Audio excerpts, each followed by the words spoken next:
Might not believe it, but there's buried gold under there.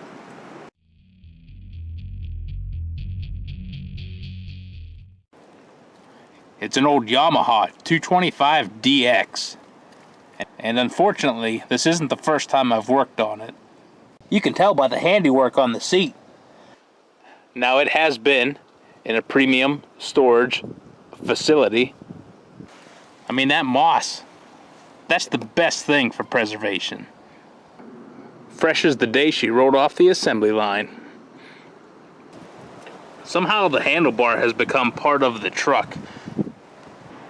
A little bit of slime. Those tires should be fine. Well, after we rolled it out, you can see it's pretty much ready to roll. Tires don't really need to be round.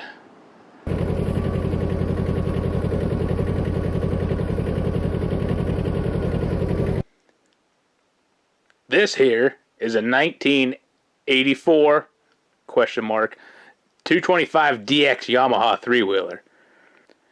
It is in the general condition of most machines that come my way, meaning one step above the scrapyard, or it was sitting in the scrapyard and then migrated to my shop.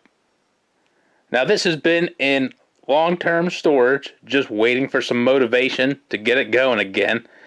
This was actually a project from many years ago. Don't know if I still have the lost footage of the first time I tried to revive this thing, but we basically went through the motor because it was burning so much oil and smoking like a freight train that it would basically foul out the plugs almost immediately when you tried to drive it. But it was running and driving. Now, the tires might have drained out of air within 2 minutes, and there were some other issues as well, like no brakes. But that was nothing you couldn't overcome. The main problem too at that point was the recoil pull starter broke. And these have a pretty fragile, or just over time they wear out, the inside plastic cup. It sort of deforms and then wears on the rotating cup in there. It cuts into it, breaks itself, and you really can't get those parts anymore. So if you look close, there's like spacer washers kind of holding this thing out. I rebuilt it with sheet metal, and honestly, I can't remember exactly what I did, but we were able to get the pull starter sort of working again. Got into the top end. I believe that the piston has new rings on it, and I put new valve seals up in the head. Did some basic maintenance just to try and make it drivable.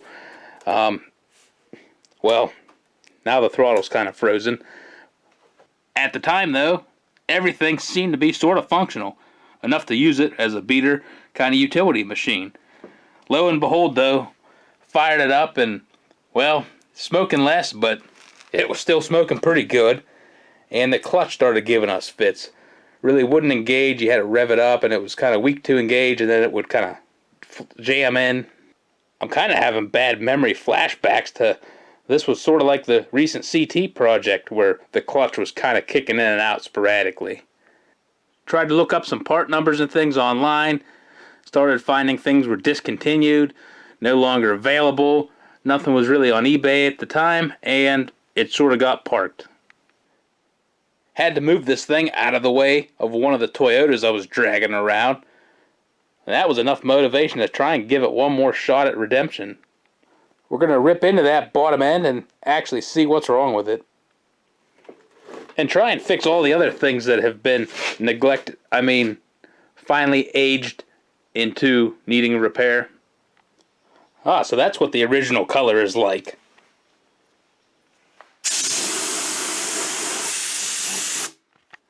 Alright, we got this thing tilted up to the side to try and save as much oil as we can, and we pull that cover off because why put new oil in it? It was new like 7 years ago.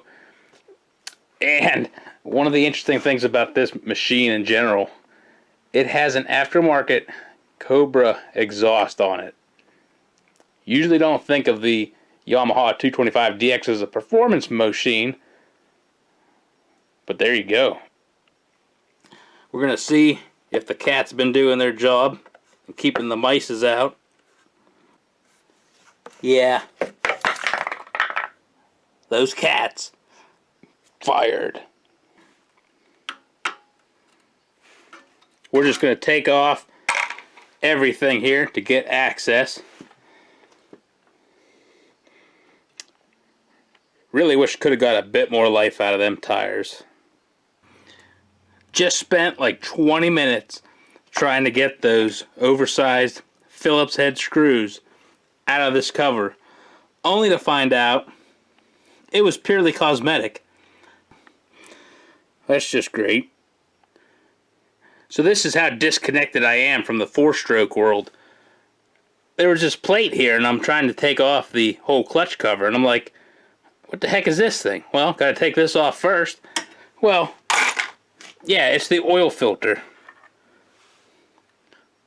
Apparently you have to change those every so often. That's a performance bypass, right? Well, maybe we should change the oil after all. Lost patience with the manual labor JIS screwdriver. Going to the old DeWalt screwdriver.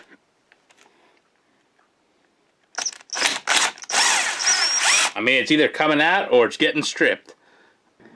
So, very important observation and lesson when you're working on equipment that you're unfamiliar with.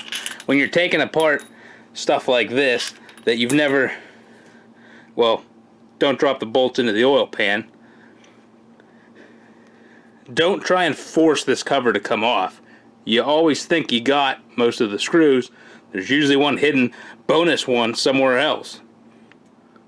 So just start off with like a 2-pound sledge. Don't go straight for the 10. So we're kind of at that stage now where this thing will not come off, and we're just sort of slowly escalating the amount of force applied to it. I mean, if you know what I'm doing wrong, just try and yell louder at the screen. Well, percussive maintenance seems to be working. We're going in the right direction. It appears that most of the difficulty was the gasket just getting separated into multiple pieces.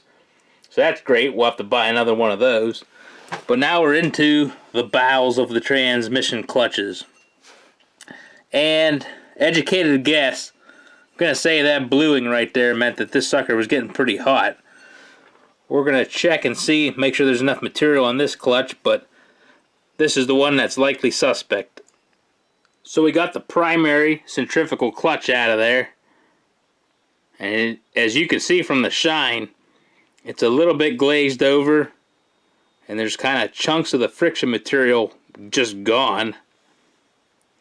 I mean, the thought did cross my mind to kind of rough this up, because there is a little bit of friction material left on there. But I have a feeling this stuff has just aged to the point that it's shot. It's become hardened up and brittle, and we're probably never going to be able to really salvage it. So, gonna have to spend the $60 and try and buy a new questionable quality aftermarket part. Probably gonna let that whole secondary clutch just ride for now, because after reading up on it, it's that little lever arm right there. And what that does is sort of disconnect the engagement when you're shifting gears over on the lever. Now, I think that's something you can kind of adjust with that screw on the outside, and I'm going to have to say probably not completely necessary, so that's going to be the first thing to try. If not, we'll be back here again. But everything goes faster the second time you take it apart. Now it's time to order some parts, and, you know, forced procrastination. Might actually have to buy one new tire. Not going to buy all three because, well, 2 out of the 3 aren't bad. Might as well have a variety, all 3 different tires.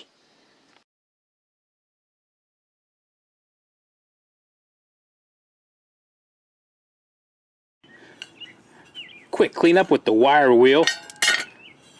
Maybe should, nah, we're not going to replace the valve stem. Give the insides a coating of some random mystery spray paint 3000. Perfect. That rusty bead will seat up just fine. Went through the entire tire pile, and we did not have the right size. Had to spend $50 for this thing. It wasn't no free country. Luckily the tire shop had an opening.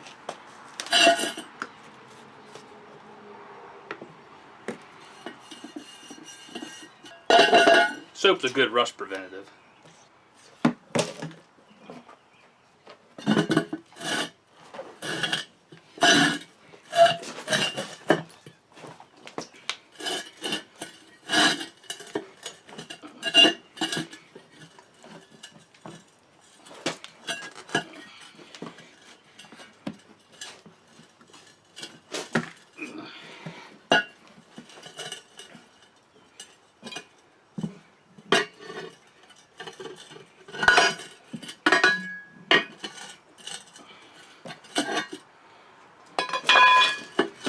Usually this goes a little bit easier.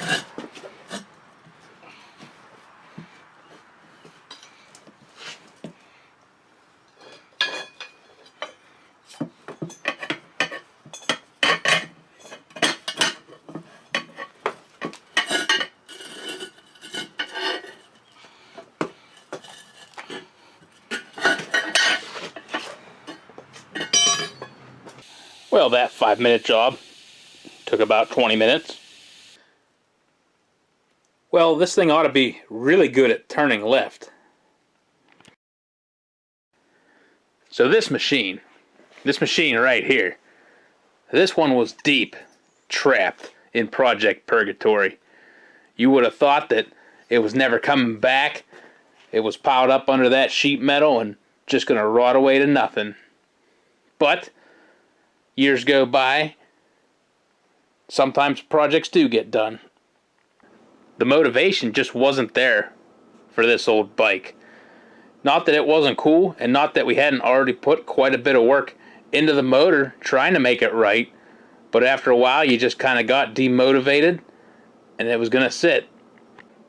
Because even though we're sort of committed at this point to getting it running the whole way, it still might have other issues. And there's also the whole thing about not expecting it to really sit for that long, waiting to get around to it. I'm sure at the time there was something else pressing going on, maybe the change of the seasons, had to get some other stuff working on and in the shop, and this was going to sit. One season turns into the next, year to year, here we are. And it might not look like much, but the sheet metal covering that we had kept it fairly well protected, was out of the sun as much as possible.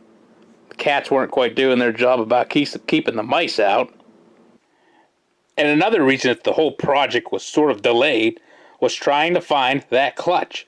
At the time, when I had this whole thing apart, ran into the problem of the clutch not working right, tried to find a replacement for it. Well, turns out Yamaha has discontinued the actual part number for that clutch. It's no longer available. Maybe there was a couple of NOS ones on eBay at the time bringing some, big bucks, but I ain't paying for that. So, kind of got demotivated, gave up on it. This time around, we started doing the research, going online, reading up on things.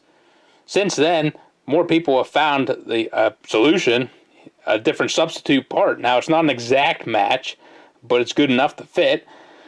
Clutch is a little bit different. I'm sure it may act a little bit funny or higher or lower engagement, but good enough for what we're doing. Things like the backing washer behind it doesn't quite fit like the old clutch does, and the lock washer that the nut goes onto also doesn't fit right. But with a little bit of modification and massaging, you can still even make that work too. Parts time. Now, surprisingly, the old K&N filter was the cheapest one you could get, so that's a nice little upgrade, worth at least 4 horsepower. Don't worry, the rest of this stuff is generic import. Since the old gasket was destroyed, did have to get a new one. Looks like the oil pump sort of runs down through a gallery along the case, so trying to piece together multiple pieces with RTV might not be the best route for this one. And here is the $60 clutch.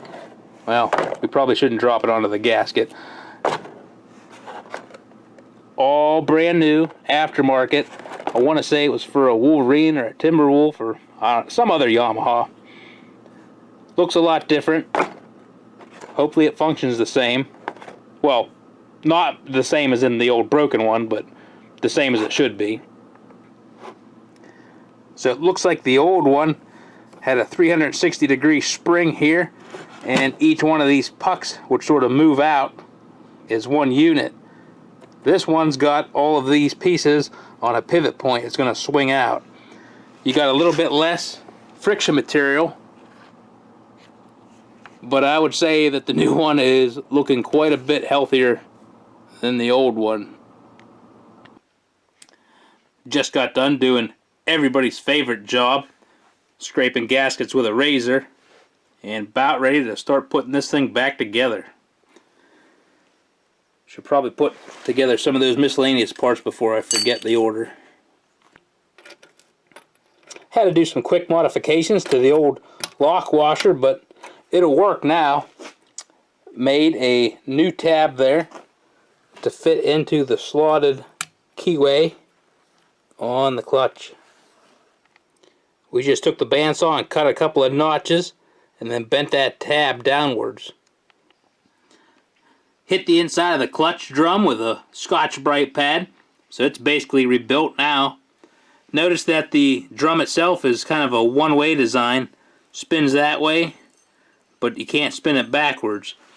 I'm guessing that has something to do with engine braking and kind of on the downhill slide, giving you some slow-up power.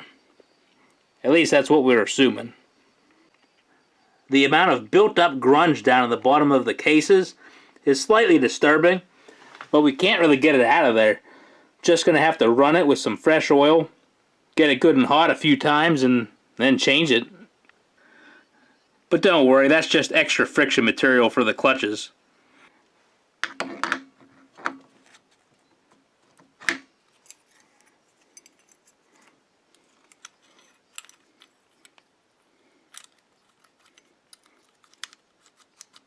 Yeah, a little bit of free play is alright.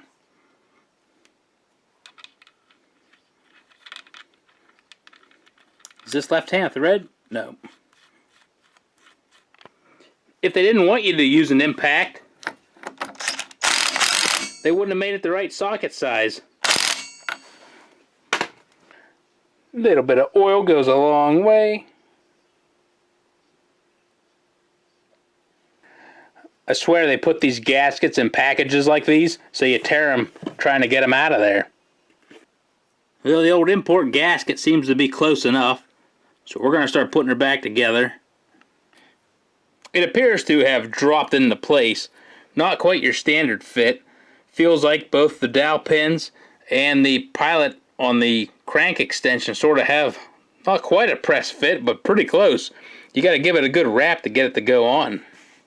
Now, anytime you've had to do a hammer assembly method, always good to pull things over and make sure stuff still spins freely. If it took that much force to get something to go back where it should have been, you got to watch out. There's a chance that things aren't right and you're going to be grinding a bearing, or who knows what all is going to go bad inside.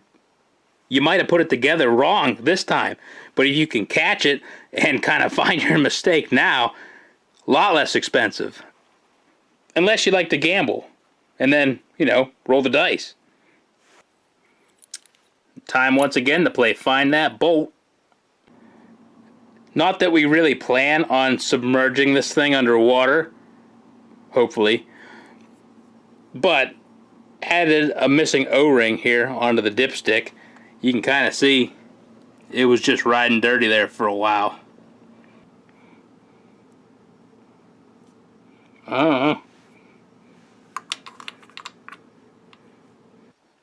Well, it hurt to cut the zip tie retention device, but we got the air box out.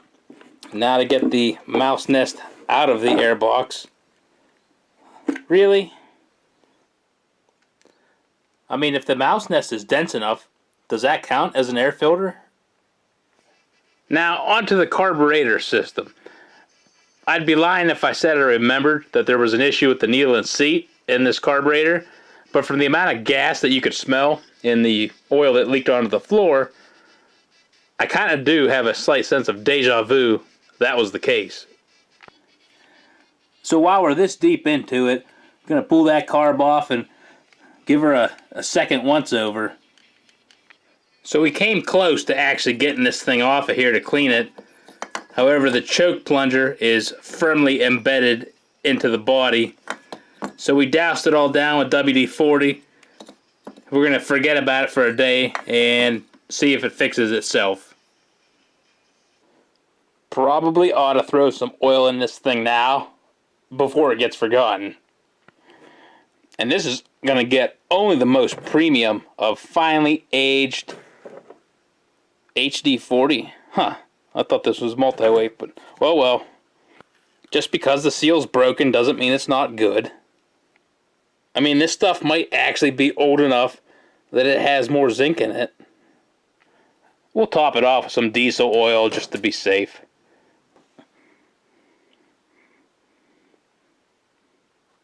Oh, she's thick. One of the other interesting aspects of this build is kind of the fact that over the time this thing is spent sitting out back underneath a piece of sheet metal, three-wheelers in general have continued to get more popular and more in demand. Like, I don't remember a time when there was never a certain group of people that always kind of sought out the three-wheelers. I was sort of in that group.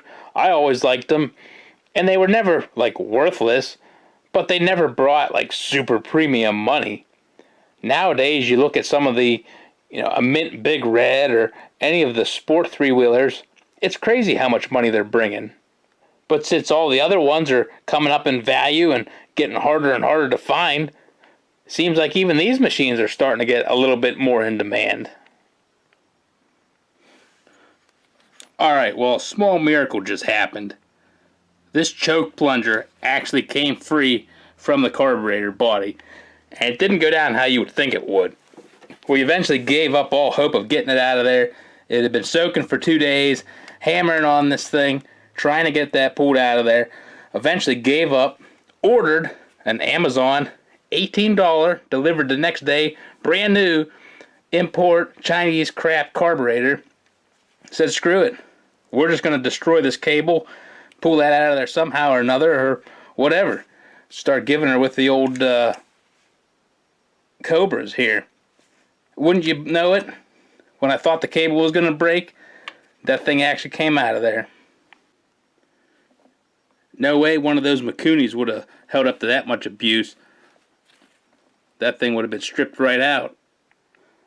Now, part of the reason also for getting a newer carb, the amount of rust that's inside the fuel inlet. I kind of remember now that this thing was pretty well filled with water at one point, or had some bad gas in it, and the inside was in pretty poor shape. We're going to take it apart and find out. I gotta say it again. Getting those JIS screwdrivers, probably one of the better $12 investments I've ever made. Even on the screws that are already partially stripped, it really grabs and does a good job on it. Yeah, kind of like I expected. It's got quite a bit of filth and corrosion buildup. But by the amount of gasoline that was in the oil, that needle and seat's probably been worn out and in need of replacement. So, with a new carb, we'll see how she goes. Might throw this thing into the brand spanking new ultrasonic cleaner.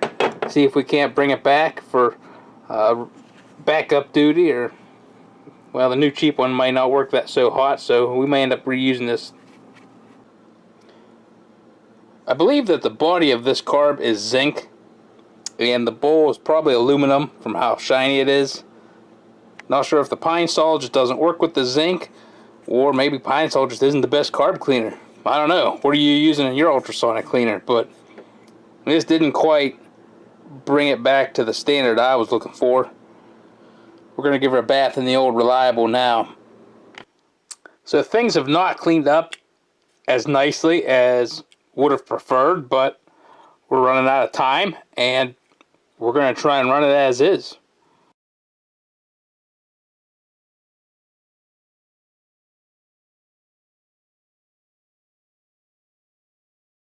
We'll give it a little bit of a Scotch-Brite restoration first. Not on the outside, only on the inside. That'll clean up that choke bore just like new. We got the carb slide and the choke back in there with copious amounts of grease to hopefully ward off any future seizures. Oh, it's like butter. Well, cold butter. So trying to pull this thing out of here, I don't think the fuel filter is supposed to look like that. Might be a rare case where a new part was actually warranted. Well, after measuring nunts and cutting twice, we got the fuel line fit in there. Some UL approved electrical tape keeping the wiring from chafing. And we're about ready to give this thing a test fire. Hopefully not that type of test fire.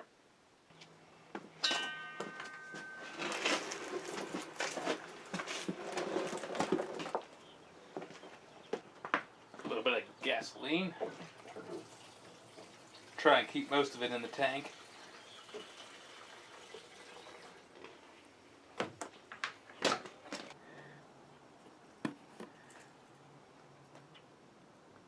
Oh yeah, she's still flowing. Hopefully it doesn't start overflowing.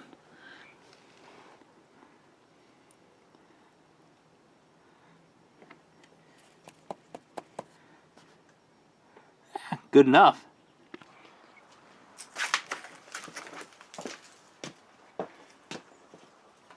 We'll give it some half choke. Throttle is working. Kill switch is off. Key is on, but there's no battery. Alright, well, let's see what happens.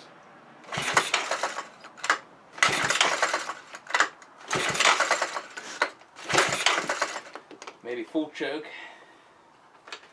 This is starting to feel too much like work.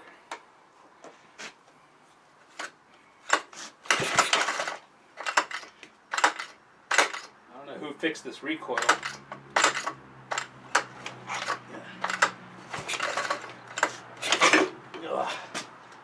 I guess it does have a decompression switch.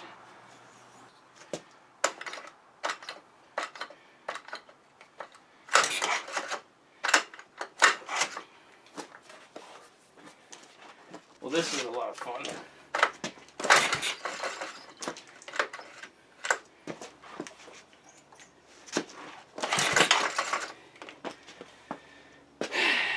Alright, starting fluid time. Yeah, this is cheating, but this thing's a 4-stroke.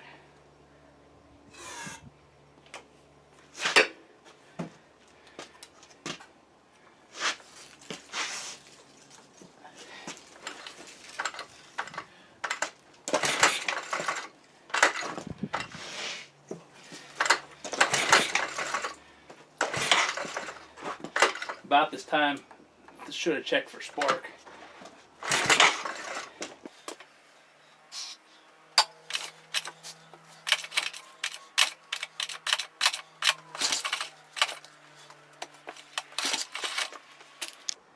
Really could have used the electric start at this point.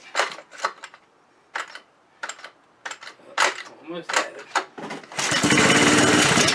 Whoa. Too much choke or not enough?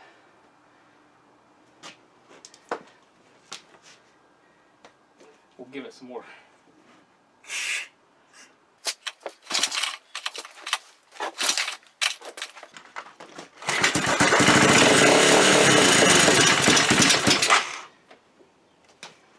Huh. Seems like the Cosby sauce.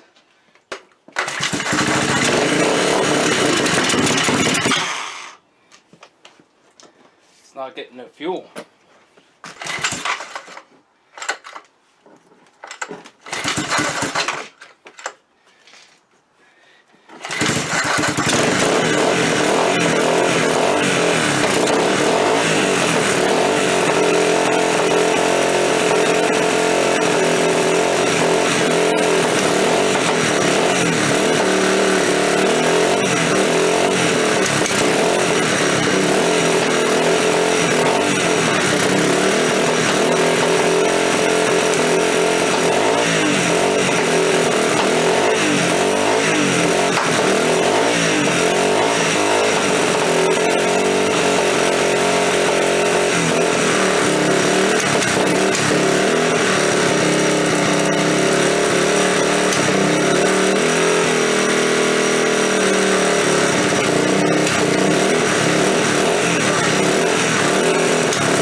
guess it sort of helps to have the fuel on.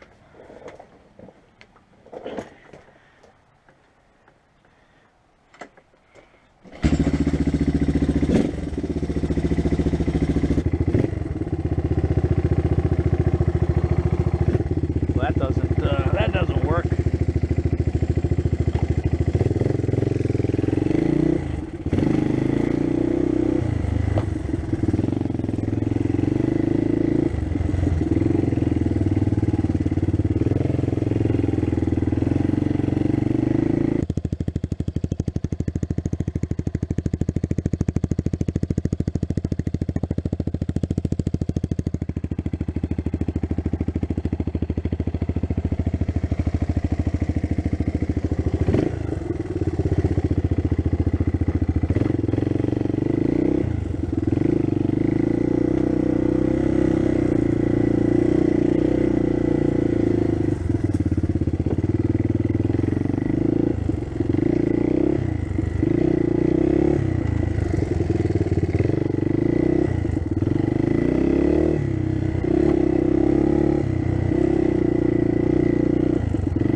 We confirmed that the headlights and taillights do not work, so this is a daytime only vehicle. It's got a weird creaking and popping noise when you go around the bends. Probably has something to do with the swing arm bushings being completely shot, but we're just going to ignore that for now. The hand operated portion of the rear brake is pretty well seized up, but you really don't need this because this is where a clutch should be anyways. So that's about it. We're going to keep on rocking this thing for a while, find out how many bearings explode in the near term future, and just kind of work the bugs out of things and try and make it somewhat reliable. Maybe just get some Honda decals to put right there. Kind of got to figure out why this thing wants to identify as a two-stroke. That's a suspicious amount of oil coming out of the exhaust. So after a brief reenactment of the James Bond smoke screen, spark plug isn't that bad. I'd say it's got to be either coming from the exhaust valve, on the exit side, or we're just burning a bunch of old oil out of that exhaust. Had a slight problem with the shifter. When you would try and upshift gears, this thing was actually dragging on the case here. You can see by the witness marks there. And it was kind of sticking in the up position. So you would have to knock it back down to be able to get it up again for another gear. Now this has already been customized at least one time. So we're going to have to grind on it some more and hope that the remainder of those splines can handle it. After a few more modifications to the shift lever, brand new air filter, this thing's ready to ride. There's the finished product. Look at that thing. Just like the day it rolled off the assembly line. Factory color matched, zip ties and all. You see, normally at this point, it would be a good spot for a fancy comparison of before and after shots, You know, where the old machine was all dirty and discarded and forgotten, and it's transformed into some newly mint and shiny. But yeah, you really can't tell the difference on this thing.